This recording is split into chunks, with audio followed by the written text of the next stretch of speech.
ಸ್ಥಾನದಲ್ಲಿ ಮುಂದುವರಿಯೋ ಬಗ್ಗೆ ಸಿಎಂ ಸುಳಿವನ್ನ ಕೊಟ್ಟಿದ್ದಾರೆ. ಜನರ ಆಶೀರ್ವಾದ ಇರೋವರೆಗೂ ಅಧಿಕಾರದಲ್ಲಿರ್ತೇನೆ ಅಂತ ತಮ್ಮ ಆತ್ಮವಿಶ್ವಾಸವನ್ನ ವ್ಯಕ್ತಪಡಿಸಿದ್ದಾರೆ. ನ್ಯೂಸ್ 18 ರೈಸಿಂಗ್ ಕರ್ನಾಟಕ ಕಾರ್ಯಕ್ರಮದಲ್ಲಿ ಸಿಎಂ ಮನಬಿಚ್ಚಿ ಮಾತನಾಡಿದ್ದಾರೆ. ಸಿಎಂ ಸ್ಥಾನದಲ್ಲಿ ಮುಂದುವರಿಯೋ ಬಗ್ಗೆ ಸಿಎಂ ಸುಳಿವನ್ನ ಕೊಟ್ಟಿದ್ದಾರೆ. ಜನರ ಆಶೀರ್ವಾದ ಇರೋವರೆಗೂ ಅಧಿಕಾರದಲ್ಲಿರ್ತೇನೆ ಅಂತ ಹೇಳಿದ್ದಾರೆ. ಮುಖ್ಯಮಂತ್ರಿ ಬದಲಾವಣೆ ಹೈಕಮಾಂಡ್ ತೀರ್ಮಾನಕ್ಕೆ ತಲೆ ಬಾಗ್ತೇನೆ ಅಂತ ಸಿಎಂ ಸಿದ್ದರಾಮಯ್ಯ ಪುನರ್ ಉಚ್ಚರಿಸಿದ್ದಾರೆ. ದೇವರಾಜ ಅರಸು ದಾಖಲೆ ಮುರಿತೀರಾ ಎಂಬ ಪ್ರಶ್ನೆಗೆ ಉತ್ತರಿಸಿದ್ದಾರೆ ಸಿಎಂ ಸಿದ್ದರಾಮಯ್ಯ. ದಾಖಲೆ ಮುಖ್ಯವಲ್ಲ, ಜನರ ಕಷ್ಟಗಳಿಗೆ ನೆರವಾಗೋದು ಮುಖ್ಯ. 5 ವರ್ಷ ಪೂರೈಸೋ ಬಗ್ಗೆ ಸಿಎಂ ಸಿದ್ದರಾಮಯ್ಯ ತಮ್ಮ ಆತ್ಮವಿಶ್ವಾಸವನ್ನ ವ್ಯಕ್ತಪಡಿಸಿದ್ದಾರೆ. ಪವರ್ ಶೇರಿಂಗ್ ಚರ್ಚೆ ಮಧ್ಯೆ ಅಧಿಕಾರಾವಧಿ ಪೂರೈಕೆ ಬಗ್ಗೆ ಮಾತನಾಡಿದ್ದಾರೆ. ಯಾಕಂದ್ರೆ ನವೆಂಬರ್ ಕ್ರಾಂತಿ ಆಗತ್ತೆ, ಸಿಎಂ ಸ್ಥಾನ ಚೇಂಜ್ ಆಗತ್ತೆ ಅನ್ನುವಂತಹ ಚರ್ಚೆಗಳು ರಾಜ್ಯ ರಾಜಕೀಯದಲ್ಲಿ ಸಾಕಷ್ಟು ಚರ್ಚೆ ಆಗ್ತಾ ಇದೆ. ಆ ಹಿನ್ನೆಲೆ ಈಗ ಸಿಎಂ ಸಿದ್ದರಾಮಯ್ಯನವರು ತಮ್ಮ ಆತ್ಮವಿಶ್ವಾಸವನ್ನ ವ್ಯಕ್ತಪಡಿಸಿದ್ದಾರೆ. ದೇವರಾಜ ಅರಸು ಅವರ ಸುದೀರ್ಘ ಕಾಲದವರೆಗೆ ಕರ್ನಾಟಕದ ಮುಖ್ಯಮಂತ್ರಿಯಾಗಿ ಆಳ್ವಿಕೆಯನ್ನು ನಡೆಸಿದಂತವರು ದೇವರಾಜ ಅರಸು ಅವರು. ತಾವು ಈಗ ಆ ದಾಖಲೆಯನ್ನ ಮುರಿಯುವ ಹೊಸ್ತಿಲಲ್ಲಿದ್ದೀರಿ. ದೇವರಾಜ ಅರಸು ಅವರ ದಾಖಲೆ ಸುದೀರ್ಘ ಅವಧಿಗೆ ಮುಖ್ಯಮಂತ್ರಿಯಾಗಿ ಆಳ್ವಿಕೆಯನ್ನು ನಡೆಸಿರುವಂತವರು. ತಮ್ಮಲ್ಲಿ ಈ ಸುದೀರ್ಘ ಆಡಳಿತದ ಅವಧಿ ಎಷ್ಟು ತೃಪ್ತಿ ತಂದಿದೆ ಮತ್ತು ಈ ದಾಖಲೆಯನ್ನು ಮುರಿದು ಕೂಡ ತಾವು ಕರ್ನಾಟಕದಲ್ಲಿ ಅತಿ ಹೆಚ್ಚಿನ ಅವಧಿಯವರೆಗೂ ಕೂಡ ಮುಖ್ಯಮಂತ್ರಿಯಾಗಿ ಆಡಳಿತ ನಿರ್ವಹಿಸಿದವರು ಅನ್ನುವಂತಹ ದಾಖಲೆಯ ಬಗ್ಗೆ ತಾವೇನು ಹೇಳ್ತೀರಿ? ನನಗೆ ದಾಖಲೆ ಬಗ್ಗೆ ನಂಬಿಕೆ ಇಲ್ಲ. ಎಷ್ಟು ವರ್ಷ ಅಧಿಕಾರದಲ್ಲಿ ಇರ್ತೀವಿ ಅಷ್ಟು ವರ್ಷ ಸಮಾಜಮುಖಿಯಾಗಿ ಕೆಲಸ ಮಾಡಬೇಕು. ಎಷ್ಟು ವರ್ಷ ಅಧಿಕಾರದಲ್ಲಿದ್ದೋ ದಾಖಲೆ ಮುರಿಬೇಕು, ದೇವರಾಜ ಅರಸರವರ ದಾಖಲೆ ಮುರಿಬೇಕು ಅಂತಕ್ಕಂಥದ್ದು ನನಗೆ ಅದು ಮನಸ್ಸಿನಲ್ಲಿ ಇಲ್ಲ. ಆದರೆ ನಾವು ಎಷ್ಟು ವರ್ಷ ಅಧಿಕಾರದಲ್ಲಿ ಇರ್ತೀವಿ ಅಷ್ಟು ದಿನ ಜನಪರವಾಗಿರಬೇಕು, ಸಮಾಜಮುಖಿಯಾಗಿರ್ಬೇಕು ಅಷ್ಟೇ. ಕರ್ನಾಟಕದ ಮುಖ್ಯಮಂತ್ರಿಯಾಗಿ 10 ವರ್ಷ ಇರ್ತೀರಿ. 10 ವರ್ಷ ಗೊತ್ತಿಲ್ಲ ನನಗೆ.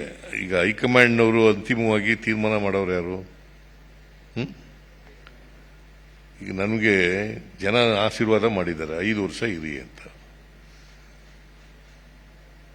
ನಾನು ಹೈಕಮಾಂಡ್ನವರು ಒಂದು ವೇಳೆ ತೀರ್ಮಾನ ತಗೊಂಡ್ರೆ, ಬೇರೆ ತೀರ್ಮಾನ ತಗೊಂಡ್ರೆ ಅದು ಮಾಡಬೇಕಾಗ್ತದೆ. ಅದಕ್ಕೆ ಓಪನ್ ಆಗಿದೆ ಮುಕ್ತವಾಗಿ ಯಾರೇ ಕಾಂಗ್ರೆಸ್ನವರಾದರೂ ಕೂಡ ಹೈಕಮಾಂಡ್ನವ್ರ ತೀರ್ಮಾನ ಅಂತಿಮ. ಕಾಂಗ್ರೆಸ್ ಪಕ್ಷದಲ್ಲಿ ಹೈಕಮಾಂಡ್ನವರು ಏನ್ ತೀರ್ಮಾನ ತಗೊಳ್ತಾರೆ ಅದೇ ಅಂತಿಮ. ನವೆಂಬರ್ನಲ್ಲಿ ಸಂಪುಟ ಪುನಾರಚನೆ ಬಗ್ಗೆ ಸಿಎಂ ಮಾತನಾಡಿದ್ದಾರೆ. ನ್ಯೂಸ್ 18 ರೈಸಿಂಗ್ ಕರ್ನಾಟಕದಲ್ಲಿ ಸಿಎಂ ಮಾತನಾಡಿದ್ದಾರೆ. ಹೈಕಮಾಂಡ್ ಒಪ್ಪಿಗೆ ಕೊಟ್ರೆ ಸಚಿವ ಸಂಪುಟ ಪುನಾರಚನೆ ಮಾಡ್ತೀವಿ ಅಂತ ನ್ಯೂಸ್ 18 ರೈಸಿಂಗ್ ಕರ್ನಾಟಕದಲ್ಲಿ ಸಿಎಂ ಸಿದ್ದರಾಮಯ್ಯನವರು ಮಾತನಾಡಿದ್ದಾರೆ. ಹೈಕಮಾಂಡ್ ಒಪ್ಪಿಗೆ ಕೊಟ್ರೆ ನಾವು ಕೂಡಲೇ ಸಚಿವ ಸಂಪುಟ ಪುನಾರಚನೆಯನ್ನ ಮಾಡ್ತೀವಿ ಅಂತ ಹೇಳಿ ರಾಜ್ಯದ ಮುಖ್ಯಮಂತ್ರಿ ಸಿಎಂ ಸಿದ್ದರಾಮಯ್ಯನವರು ಹೇಳಿದ್ದಾರೆ. 3-4 ತಿಂಗಳ ಹಿಂದೆ ಸಂಪುಟ ಪುನಾರಚನೆಗೆ ಸೂಚನೆಯನ್ನ ನೀಡಲಾಗಿತ್ತು. ಹೊಸಬರಿಗೆ ಅವಕಾಶ ನೀಡಿ ಅಂತ ಹೈಕಮಾಂಡ್ ಸೂಚನೆ ಕೊಟ್ಟಿತ್ತು. ಸರ್ಕಾರಕ್ಕೆ 2.5 ವರ್ಷವಾಗಲಿ ಅಂತ ಸುಮ್ಮನಿದ್ದೆ ಅಂತ ಹೇಳಿ ಸಿಎಂ ಸಿದ್ದರಾಮಯ್ಯನವರು ನ್ಯೂಸ್ 18 ರೈಸಿಂಗ್ ಕರ್ನಾಟಕ ಕಾರ್ಯಕ್ರಮದಲ್ಲಿ ಮಾಹಿತಿ ಕೊಟ್ಟಿದ್ದಾರೆ. ನವೆಂಬರ್ ತಿಂಗಳಲ್ಲಿ 2.5 ವರ್ಷ ತುಂಬೋದ್ರಿಂದಾಗಿ ಸಂಪುಟ ಪುನರ್ರಚನೆಯ ಬಗ್ಗೆ ಯೋಚನೆ ಮಾಡ್ತಾ ಇದ್ದೀರಾ? ಯಾಕಂದ್ರೆ ಹಿಂದೆಯೂ ಕೂಡ ನೀವು ಅರ್ಧದಲ್ಲಿ ಪುನರ್ರಚನೆಯನ್ನ ಮಾಡಿದ್ರಿ, ತುಂಬಾ ದೊಡ್ಡ ಸಂಖ್ಯೆಯಲ್ಲಿ ಪುನರ್ರಚನೆಯನ್ನ ಮಾಡಿದ್ರಿ. ಪ್ರಭಾವಿ ಸಚಿವರುಗಳಾಗಿದ್ದಂಥವ್ರನ್ನು ಕೂಡ ಆ ರಾಜಕೀಯದ ಸವಾಲನ್ನು ಕೂಡ ಸ್ವೀಕರಿಸಿದ್ರಿ. ಅವತ್ತು ಒಬ್ರು ಪಕ್ಷದಿಂದ ರಾಜೀನಾಮೆಯನ್ನು ಕೊಟ್ಟು, ಶಾಸಕ ಸ್ಥಾನಕ್ಕೆ ರಾಜೀನಾಮೆ ಕೊಟ್ಟು ಒಂದು ಬೈ ಎಲೆಕ್ಷನ್ ಕೂಡ ಬರುವಂಗಾಯ್ತು ಕಳೆದ ಬಾರಿ ನೀವು ಕ್ಯಾಬಿನೆಟ್ ರೀಶಫಲ್ ಮಾಡಿದಾಗ. ಆದ್ರೆ ಆ ರಾಜಕೀಯ ನಿರ್ಧಾರವನ್ನು ನೀವು ತೆಗೆದುಕೊಂಡಿದ್ರಿ ಅವತ್ತು. ಇವತ್ತು ಕೂಡ ಅದೇ ರೀತಿಯಾಗಿ ಕ್ಯಾಬಿನೆಟ್ ರೀಶಫಲ್ ಬಗ್ಗೆ ಸೀರಿಯಸ್ ಆಗಿ ಪ್ಲಾನ್ ಅನ್ನು ಮಾಡಿದ್ದೀರಾ? ಯಾವ ರೀತಿಯಾಗಿ? ಹೈಕಮಾಂಡ್ನವರೇ ಈಗ ಒಂದು 3-4 ತಿಂಗಳ ಹಿಂದೆ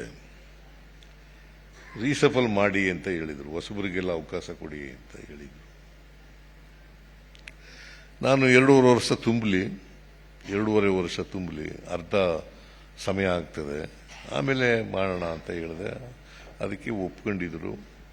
ಈಗ ಹೈಕಮಾಂಡ್ನವರು ಏನು ಹೇಳ್ತಾರೆ, 2.5 ವರ್ಷ ಸಂದರ್ಭದಲ್ಲಿ ನಾನು ಭೇಟಿ ಮಾಡಿ ಕೇಳ್ತೀನಿ ಹೈಕಮಾಂಡ್ನವ್ರಿಗೆ. ಅವ್ರು ಒಪ್ಪಿಗೆ ಕೊಟ್ಟರೆ ರೀಸಫಲ್ ಮಾಡೇ ಮಾಡ್ತೀನಿ.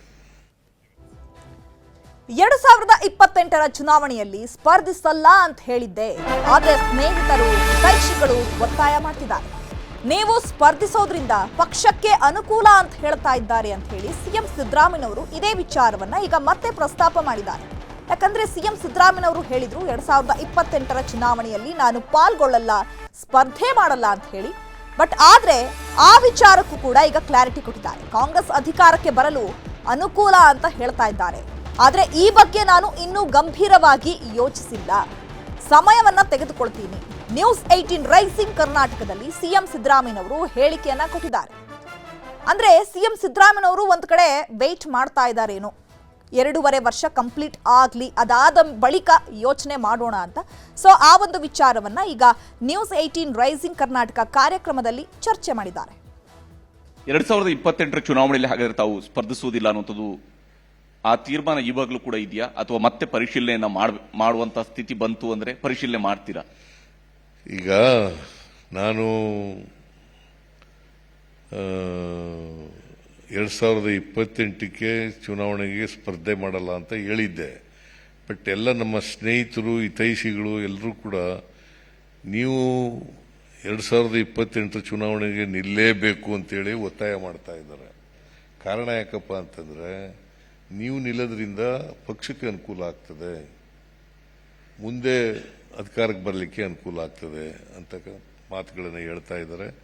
ನಾನು ಇನ್ನೂ ಕೂಡ ಅದರ ಬಗ್ಗೆ ಗಂಭೀರವಾಗಿ ತೀರ್ಮಾನ ಮಾಡಿಲ್ಲ. 2028ರ ಚುನಾವಣೆಯಲ್ಲಿ ಹಾಗಾದ್ರೆ ತಾವು ಸ್ಪರ್ಧಿಸುವುದಿಲ್ಲ ಅನ್ನುವಂಥದ್ದು.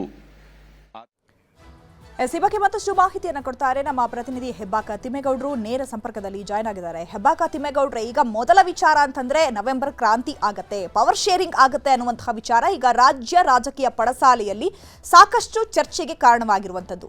ಮತ್ತೊಂದು ಕಡೆ ಈಗ ರೈಸಿಂಗ್ ಕರ್ನಾಟಕ ಕಾರ್ಯಕ್ರಮದಲ್ಲಿ ಸಿಎಂ ಸಿದ್ದರಾಮಯ್ಯನವರು ಈ ಒಂದು ವಿಚಾರವನ್ನ ಪ್ರಸ್ತಾಪ ಮಾಡಿದ್ದಾರೆ. ಜನರ ಆಶೀರ್ವಾದ ಇರೋವರೆಗೂ ಕೂಡ ನಾನು ಮುಖ್ಯಮಂತ್ರಿಯಾಗಿ ಮುಂದುವರಿತೀನಿ ಅಂತ.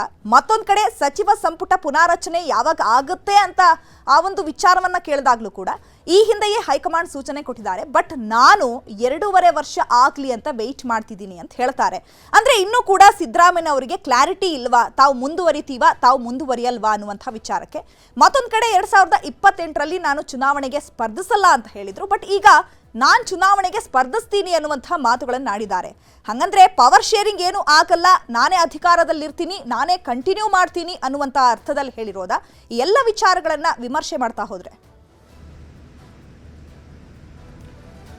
ಚೈತ್ರ, ಬಹಳ ಮುಖ್ಯವಾಗಿ ರಾಜ್ಯ ರಾಜಕಾರಣದಲ್ಲಿ ತೀವ್ರ ಕುತೂಹಲ ಮೂಡಿಸಿರ್ತಕ್ಕಂಥ 3-4 ವಿಚಾರಗಳಿಗೆ ಸಂಬಂಧಪಟ್ಟಂತೆ ಇವತ್ತು ಮುಖ್ಯಮಂತ್ರಿ ಸಿದ್ದರಾಮಯ್ಯನವರು ನಮ್ಮ ನ್ಯೂಸ್ 18 ರೈಸಿಂಗ್ ಕರ್ನಾಟಕ ಕಾರ್ಯಕ್ರಮದಲ್ಲಿ ಒಂದು ಎಕ್ಸ್ಕ್ಲೂಸಿವ್ ಆದಂತಹ ಒಂದು ಸ್ಟೇಟ್ಮೆಂಟ್ ಗಳನ್ನ ಕೊಟ್ಟಿರ್ತಕ್ಕಂಥದ್ದು.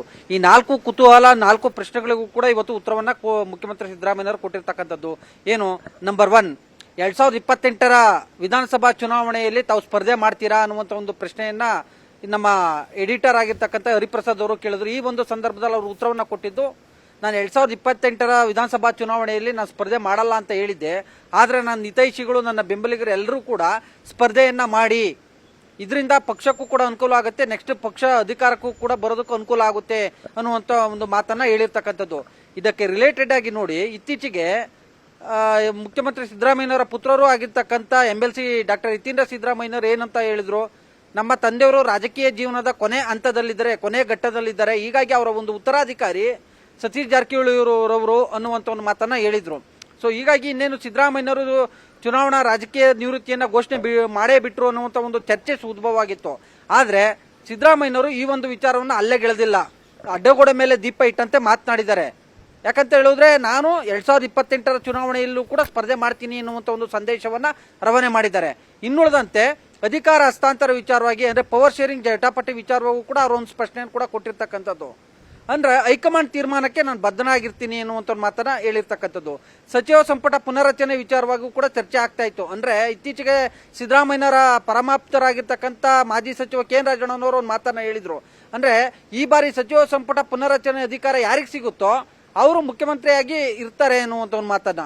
ಸೊ ಹೀಗಾಗಿ ಈ ವಿಚಾರವೂ ಕೂಡ ಸ್ಪಷ್ಟನೆಯನ್ನ ಕೊಟ್ಟಿರ್ತಕ್ಕಂಥ ಮುಖ್ಯಮಂತ್ರಿ ಸಿದ್ದರಾಮಯ್ಯನವರು ಕಳೆದ 4-5 ತಿಂಗಳ ಹಿಂದೆಯೇ ಹೈಕಮಾಂಡ್ ಸೂಚನೆ ಕೂಡ ಕೊಟ್ಟಿತ್ತು. ಅಂದ್ರೆ ಸಚಿವ ಸಂಪುಟ ಪುನರ್ರಚನೆಯನ್ನ ಮಾಡಿ ಹೊಸಬರಿಗೆ ಅವಕಾಶವನ್ನ ಮಾಡಿಕೊಡಿ ಎನ್ನುವಂತ ಒಂದು ಮಾತನ್ನ ಹೇಳಿತ್ತು. ಆದ್ರೆ ನಾನು 2.5 ವರ್ಷ ಪೂರೈಸಲಿ, ಆ ಬಳಿಕ ಅರ್ಧ ಸಮಯ ಸಿಕ್ಕಂತಾಗುತ್ತೆ ಸಚಿವರುಗಳಿಗೆ ಅನ್ನೋ ಒಂದು ಕಾರಣಕ್ಕೋಸ್ಕರವಾಗಿ ಈಗಲೂ ಕೂಡ ಹೈಕಮಾಂಡ್ ಅನ್ನ ಭೇಟಿ ಮಾಡ್ತೀನಿ, ಹೈಕಮಾಂಡ್ ಏನಾದರೂ ಸೂಚನೆ ಕೂಡ ಕೊಟ್ಟಿದ್ದೇ ಆಗಿದ್ದಲ್ಲಿ ನಾನು ಸಚಿವ ಸಂಪುಟ ಪುನರ್ರಚನೆಯನ್ನ ಮಾಡ್ತೀನಿ ಎನ್ನುವಂತ ಒಂದು ಮಾತನ್ನು ಕೂಡ ಹೇಳಿರ್ತಕ್ಕಂಥದ್ದು. ಇನ್ನುಳಿದಂತೆ ಏನು ಅಹಿಂದ ಸಂಘಟನೆ ಅನ್ನುವಂಥದ್ದು ರಾಜಕೀಯವನ್ನ ಹೊರತುಪಡಿಸಾಗಿರ್ತಕ್ಕಂಥ ಒಂದು ಸಂಘಟನೆ.